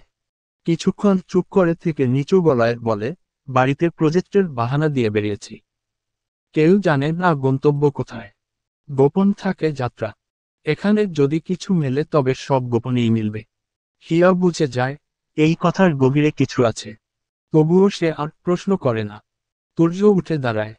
হিয়া ধীরে ধীরে উঠে পড়ে ওর পাশেই। সন্ধ্যার আলো নদীর গায়ে শেষবারের মতো ছড়িয়ে পড়ছে। দূরে আজানের ধ্বনি ভেসে আসে। তাদের ছায়া দুটো বেঞ্চের পাশে পড়ে আছে পাশাপাশি। দুটো ভিন্ন জীবনের চেনা ছায়া, যাদের মাঝে কেবল সময় আর সাহসের দূরত্ব। তুর্য হেলমেট পরে বাইকে উঠে পড়ে। তারপর হিয়ার দিকে তাকিয়ে বলে, চল, তোকে বাসার কাছে নামিয়ে দিয়ে তারপর বের হব। হিয়া চুপচাপ বাইকে উঠে বসে। এই যাত্রাটা নীরব তবে শব্দহীন নয়। বাইকটা ধীরে ধীরে হিয়ার বাসার কাছাকাছি এসে থামে। পাড়ার অচেনা রাস্তা, হালকা আলো আধারিতে একটা নীরবতা। তুর্য বাইক থেকে নামেনি, শুধু গতি কমিয়ে থামিয়ে একপাশে দাঁড় করিয়েছে। এ যেন স্পষ্ট বার্তা, তার ফিরতেই হবে। হিয়া ধীরে ধীরে বাইক থেকে নামতে যায়। সেই মুহূর্তেই তুর্যর চোখ যায় হিয়ার পায়ে। সেখানে থেকে একটা ঝিনুকের মতো বাজনা শোনা যায়, কোমল এক শব্দ। তুর্য তাকিয়ে দেখে, হিয়ার বা পায়ে একটা ছোট্ট রূপালী নুপুর। সূক্ষ্ম কারুকাজ করা। খুবই সাধারণ, অথচ গভীর মনোযোগ না দিলে চোখে পড়ে না। এই প্রথম তুর্য লক্ষ্য করল এই অলংকারটা। এটার অস্তিত্ব আগে কখনো তার চোখে পড়েনি। সন্ধ্যার এই উষ্ণ অন্ধকারের রূপলীর রং যেন জ্বলে উঠছে। তুর্য শুধু এক পলক নিঃশব্দ তাকিয়ে দেখে। তার ঠোঁটে হালকা একটা হাসি খেলে যায়। তুর্য জানে এর রং হিয়ার নিজের নয়। সে প্রকৃতির ব্যক্তিত্বকে ব্যক্তিগত ভাবতে শুরু করেছে বহু আগে থেকেই।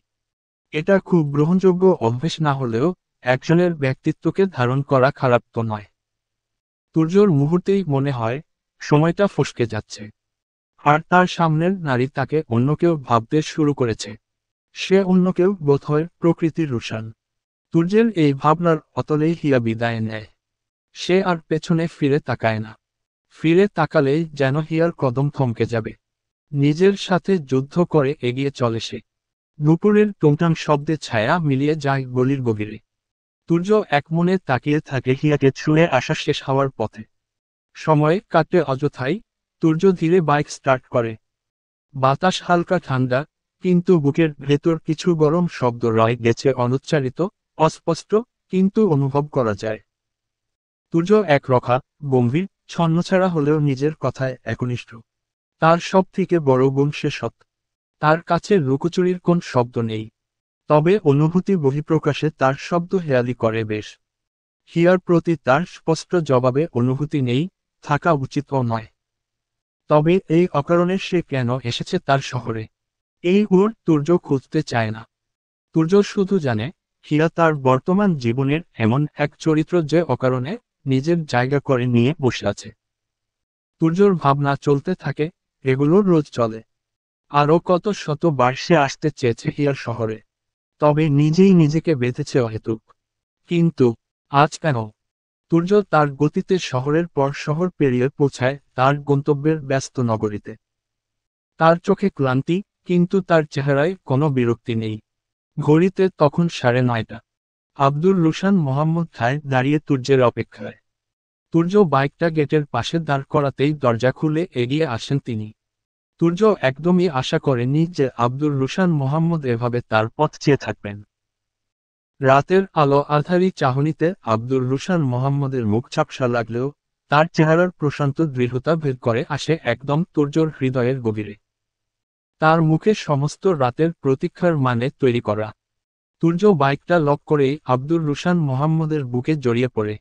সূর্য একদমই এমন নয়, আর না তার সাথে কখনোই এত গভীর সম্পর্ক আব্দুর রুশান মোহাম্মদের। তবে আজ আব্দুর রুশান মোহাম্মদের চোখের অপেক্ষা সূর্যর খুব আপন লাগল। তাই সে জীবনে প্রথমবার জড়িয়ে নিল এই মানুষটাকে। যেন ছোট সূর্য ঝাঁপিয়ে পড়েছে তার বৃদ্ধ দাদার বুকে। আব্দুর রুশান মোহাম্মদ সূর্যের এমন আচরণে একটু তব দেখালেও তার ভালো লাগলো এই আপনত্ব। এখানে আর সময় না পেরিয়ে তারা ঘরে প্রবেশ করল। সূর্য ভেতরে ঢুকতেই তার মনে হয় এ ঘর বুঝি তার অপেক্ষায় ঝিমিয়ে পড়েছিল। রাশিদা দরজার চৌকাঠে দাঁড়িয়ে ছিলেন, পরনে হালকা নীল শাড়ি, হাতে খালি গ্লাস। সূর্যকে দেখেই মৃদু হেসে বলেন, এত দেরি হলো যে বাবা? কখন থেকে খাবার বেড়ে বসে আছি। তোমরা চলে যাওয়ার পর ঘরটা একদম খালি হয়ে গেছে। আব্দুর রুশান মোহাম্মদ বলে ওঠেন, আহা মাত্র এলো, ও ফ্রেশ হয়ে আসুক, তারপর গল্প পাতিস। সূর্য কিছু না বলে ঘরের ভিতর চলে যায়। হাত মুখ ধুয়ে আসে একরাশ ক্লান্তি জড়িয়ে। আয়নার সামনে দাঁড়িয়ে একটু তাকায় নিজের দিকে, তার প্রতিচ্ছবি এক বুক ভাবনা আর একজোড়া চুপচাপ চোখ। প্রতিটা বিষয়ের ভাবনা তাকে বিরক্ত করছে। নিজেকে ধাতস্থ করে সূর্য। এসব ভাবনা পেছনে ফেলে সে সোজা ছোটে খাবার ঘরে। সেখানে আয়োজন পাকাপোক্ত। সূর্য এই আয়োজন দেখে একটু হকচকিত হয়, তবে কিছু না বলেই চুপচাপ খেতে বসে। খাবার শেষে আব্দুর রুশান মোহাম্মদের ঘরে তারা বসে একান্তে। সূর্য এবার প্রস্তুতি নিয়ে এসেছে, কিছু তো সামনে আনতেই হবে। বেশ অনেক সময় তাদের নানা বিষয়ে কথা হয়। সূর্য এবার একটু থেমে বলে, আপনাকে একটা বিষয় জানানোর ছিল। আব্দুর রুশান মোহাম্মদ কিছু প্রশ্নবোধক চোখে তাকিয়ে থাকেন শুধু। সূর্য বলে, আপনার দীপ্তি দেবীর কথা মনে আছে? প্রকৃতির একমাত্র ঘনিষ্ঠ বান্ধবী। প্রকৃতির ডায়েরিতে অনেকবার তার উল্লেখ পেয়েছিলাম। বেশ কৌতূহল বস্তুই তার খোঁজে নেমে পড়েছিলাম। আর সৌভাগ্যবশত তার খোঁজও পেয়েছি। তিনি বর্তমানে চাঁদপুরে থাকেন। সেখানে গিয়ে তার সঙ্গে দেখা করে কথা বলেছিলাম। আমি জানি দীপ্তির দেবী কিছুই জানেন না, কিন্তু সব সময় সব জানা বা অজানার মাঝেও এমন কিছু জানা অজানা থেকে যায়, যা হয়তো আমাদের কাজের। আমি ঠিক সেটুকু খুঁজতে গিয়েছিলাম। সেখানে থেকে যতটুকু জানতে পারি তার সবটাই আপনি জানেন বোধহয়, শুধু একটা জিনিস ছাড়া। আব্দুর রুশান মোহাম্মদ তীক্ষ্ণ চোখে তাকিয়ে থাকেন সূর্যর দিকে। সূর্য এবার আব্দুর রুশান মোহাম্মদের চোখের দিকে তাকিয়ে বলে, আপনার বাবা আর মেজো দাদাভাই দুজন মিলে প্রকৃতির সঙ্গে শেষবার দেখা করেছিলেন। আপনি তখন যুদ্ধে ছিলেন। এটা ঠিক তখনকার ঘটনা যখন দীপ্তির দেবী কলকাতায় চলে যাবেন। প্রকৃতি নিজেই কথাটা দীপ্তির দেবীকে জানিয়েছিলেন যে আপনার বাবা আপনার আর প্রকৃতির বিয়েতে সম্পূর্ণ রাজি, এবং আপনি যুদ্ধ থেকে ফিরলে আপনাদের বিয়ে দেবেন। সাথে একটা শর্ত নাকি দিয়েছিলেন, কিন্তু শর্তটার সম্পর্কে দীপ্তির দেবী নিজেও জানেন না। তিনি নাকি অনেকবার প্রকৃতিকে এ বিষয়ে জিজ্ঞেস করেছিলেন, কিন্তু প্রকৃতি কোনোদিনও এ বিষয়ে মুখ খোলেনি। আব্দুর রুশান মোহাম্মদের মস্তিষ্ক যেন কাজ করা বন্ধ করে দেয়। তার বাবা তাদের বিয়েতে রাজি ছিল এ বিষয়ে তিনি জানতেন না। এমনকি তিনি যুদ্ধ থেকে ফেরার পরও এ বিষয়ে বাড়িতে কোন কথাবার্তা হয়নি। কোনোদিন তার ভাই, বোন, মা দাদিকেও তাকে জানায়নি এ বিষয়ে। আব্দুর রুশান মোহাম্মদ শব্দ হারিয়ে ফেলেন। সূর্য আবার বলতে শুরু করে, প্রকৃতি বোধহয় এ কারণেই এ দেশ ছেড়ে না যাওয়ার অনেক জিদ করেছিল। আব্দুর রুশান মোহাম্মদ এবার মুখ খুললেন, ওরা সবাই এত কিছু জানত, আমি কেন সব জানা থেকে বঞ্চিত? আর প্রকৃতি তো তার সবকিছু ডায়েরিতে উল্লেখ করত, তাহলে এই দিনের উল্লেখ নেই কেন? সূর্য এবার ধীর গলায় বলে, এটাই তো প্রশ্ন। সব কিছু কেমন গোপন যেন। আর বঞ্চিত শুধু একমাত্র আপনি। আর হয়তো এই দিনের কথাও ডায়েরিতে উল্লেখ ছিল। শেষ ছেঁড়া পৃষ্ঠার সঙ্গে এই দিনটাও হয়তো ছিঁড়ে গেছে। সূর্য একটু থেমে আবার জিজ্ঞেস করে, বড় দাদা, আপনি গতবার বলেছিলেন আপনার এক বন্ধু প্রকৃতিকে কলকাতায় দেখেছিল। এটা কবে? মানে ওর হারিয়ে যাওয়ার কত বছর পর? আব্দুর রুশান মোহাম্মদ একটু সময় নেন, এরপর বলেন, 1975 এর দিকে। সূর্য একটু ভেবে বলে, তাহলে যুদ্ধ শেষ হবার 4 বছর পর। আপনার যে বন্ধু প্রকৃতিকে দেখেছে তার সঙ্গে যোগাযোগ করতে পারলে হয়তো নতুন কিছু পাওয়া যেত। আব্দুর রুশান মোহাম্মদ চশমাটা খুলে হাতে নেন, এরপর বলেন, তা আর সম্ভব নয়। গত বছর 6 আগে অরবিন্দ মারা গেছে। সূর্য চুপসে যায়। ঠিক তখনই আব্দুর রুশান মোহাম্মদের চোখ চিকচিক করে ওঠে। তিনি বলেন, অরবিন্দ নেই তো কি, মুক্তি এখনো বেঁচে আছে। সূর্য ভ্রু কুঁচকে বলে, মুক্তিকে? আব্দুর রুশান মোহাম্মদ বলেন, অরবিন্দের স্ত্রী। আমাদের বিশ্ববিদ্যালয়ে পড়ত। ওর সাথে কথা বললে কিছু জানা যেতে পারে। সূর্য জিজ্ঞেস করে, যোগাযোগের কোন মাধ্যম আছে? আব্দুর রুশান মোহাম্মদ বলেন, মাসুমের সাথে বরাবরই অরবিন্দুর ভালো বন্ধুত্ব ছিল। আর জীবিত অবস্থা পর্যন্ত যোগাযোগ ছিল। এখন ওর স্ত্রী মুক্তির সাথে যোগাযোগ আছে কিনা বলতে পারছি না। সকালেই মাসুমকে আসতে বলছি, এরপর 3জন মিলে ব্যবস্থা করা যাবে। আব্দুর রুশান মোহাম্মদ কথাটা শেষ করতেই ঘরে এক মুহূর্তের নিঃশব্দতা নেমে আসে। নিঃশব্দতা, যার ভেতর কেবল রাতের ঘড়ির কাঁটার টিকটিক শব্দ শোনা যায়। যেন সময় নিজেও নিঃশ্বাস ফেলছে। সূর্য আর কিছু না বলে উঠে দাঁড়ায়। চেয়ারটা নিঃশব্দে ঠেলেই সে বলে, আমি এখন ঘরে যাই। কাল অনেক কাজ। আব্দুর রুশান মোহাম্মদ মাথা নোয়ান, চোখে আবার সেই পুরনো ক্লান্তি, কিন্তু ভেতরে আশার ক্ষীণ আলো। সূর্য ধীরে ধীরে তার ঘরে চলে আসে। ঘরটা যেমন ছিল তেমনই আছে। প্রাচীন কাঠের আলমারি, পুরনো পুরনো গন্ধ, আর জানালার পাশে সেই পরিচিত চেয়ার। তার চেয়েও চেনা এক দৃশ্য, জানালার বাইরে শহরের আলো আধারের ছায়া। সে পকেট থেকে ফোনটা হাতে তুলে নেয়, দ্রুত স্ক্রিনে কয়েকটা নম্বর টিপে দেয়। কল চলে যায়। ওপাশ থেকে ঘুম জড়ানো গলায় নেহাল বলে, হ্যালো, তুই পৌঁছেছিস? সূর্য গলায় নিঃসঙ্গ একটা সুর টেনে বলে, ঘুম। আর তোর কাজের কি খবর? নেহাল একটু গা ঝাড়া দিয়ে বলে, চলছে ভাই। কয়েকটা নাম আর সরকারি রেকর্ডে অদ্ভুত মিল পেয়েছি। কিন্তু কিছু মিলেও আবার মিলছে না। সময় লাগবে। সূর্য কাঁধে ফোন রেখে জানালার পাশ থেকে সিগারেটের প্যাকেট টেনে নেয়। ঠিক আছে, যা করিস মনোযোগ দিয়ে কর। একটু বেশি গভীরে খোঁজ। আর কাল বিকেলে দেখা করিস। নেহাল ওপাশ থেকে বলে, তুই টেনশন নিস না। একটা কিছু বের হবেই। সূর্য আর কথা বাড়ায় না। ঠিক আছে, কাল কথা হবে, বলে ফোন কেটে দেয়। এরপর সিগারেটটা ঠোঁটে রেখে সে চুপচাপ জানালার গ্রিলে ভর দিয়ে দাঁড়িয়ে থাকে। আকাশে তারার ছায়া নেই, শুধু একটানা আলো আধারির ঢেউ। দূরের একটা কুকুর ডেকে ওঠে, বাতাসে ভেসে আসে নিস্তব্ধতা। সিগারেটের ধোঁয়া ধীরে ধীরে ঘরের একপাশে মিলিয়ে যায়, ঠিক যেমন করে পুরনো স্মৃতি দিনে দিনে নরম হয়ে যায় মনের কোণায়। ঠিক তখনই ফোনটা ভাইব্রেট করে ওঠে। স্ক্রিনে ভেসে ওঠে, হিয়া। মেসেজ, পৌঁছেছেন। সূর্য মুচকি হেসে আঙুল চালিয়ে কেবল একটাই শব্দ লেখে, ঘুম। আর কিছু নয়। তারপর ফোনটা বিছানার পাশে রেখে জানালার পর্দা টেনে দেয়। ঘরটা হালকা অন্ধকারে ডুবে যায়। বিছানায় গা এলিয়ে দিয়ে চোখ বন্ধ করে। শরীর অবসন্ন, মাথা ভার। তবু কোথাও যেন মস্তিষ্ক সচল। বাইরের রাত আরো গভীর হয়। শহরের গলির বাতিগুলো কাঁপে হালকা বাতাসে। সূর্যের ঘরে ঘড়ির কাঁটা এগোয় নিঃশব্দে। সকালটা শহরের মতোই ব্যস্ত, কিন্তু সূর্যের ঘরে এখনো একরকম শান্তির পড়ত। জানালার পর্দা ভেদ করে হালকা রোদ এসে পড়েছে ঘরের মেঝেতে। পাখির ডাক নেই, কেবল বাইরের গাড়ির হর্ন আর নিচে দোকান খোলা চাবির আওয়াজ। এই শহরের চিরচেনা রুটিন। সূর্য ধীরে ধীরে চোখ মেলে। বিছানায় উঠে বসেই চোখ কোচলায়। তারপর এক হাত বাড়িয়ে মোবাইলটা খুঁজে নেয়। সময় তখন সকাল 8:17। ফ্রেশ হয়ে তার ঘর থেকে বেরিয়ে সিঁড়ি ভেঙে নিচের দিকে পা বাড়াতেই হাসির উচ্চ শব্দে সে থমকে যায়। খাবার ঘরে কথার শব্দ। তুর্য সোজা দরজার পাশে এসে দাঁড়ায়। ডাইনিং টেবিলের পাশে বসে আছেন আব্দুর রুশান মোহাম্মদ আর একজন বয়স্ক, চমৎকার চেহারার লোক। এনাকে এর আগেও তুর্য দেখেছে। এই লোকই মাসুম সাহেব। আব্দুর রুশান মোহাম্মদ এবং মাসুম জনেই নাস্তার প্লেটে পরোটা, ডিম, কলা আর চা নিয়ে আড্ডায় মেতে আছেন। তুর্য একটু অবাক হয়ে বলে, এই সকালেই? বড় দাদা, আপনি তো রকেটের থেকেও ফাস্ট। আমি কি আসতে দেরি করে ফেললাম?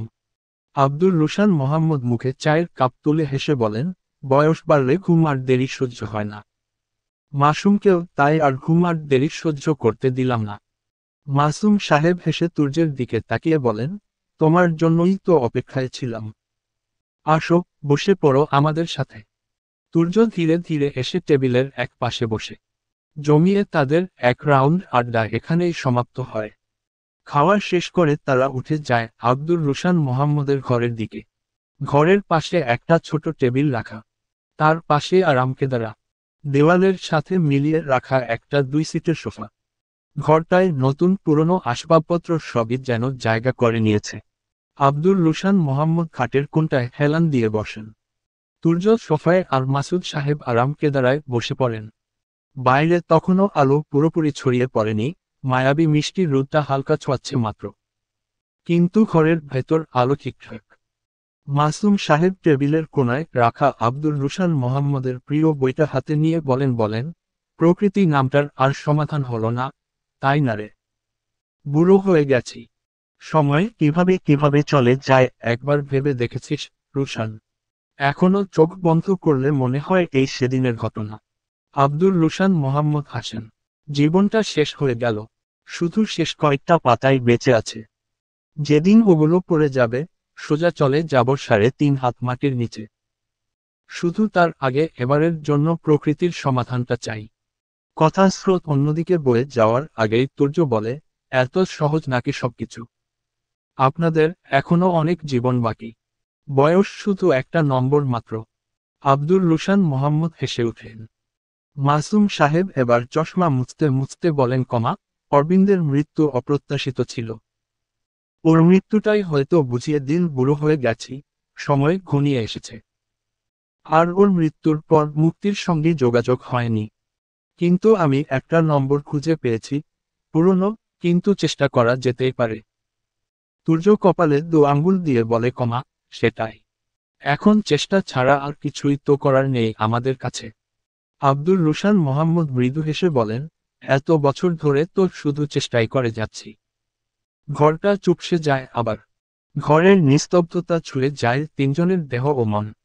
হালকা আলো জানালার পর্দা ছুঁয়ে টেবিলের উপর পড়ে আছে। চলবে।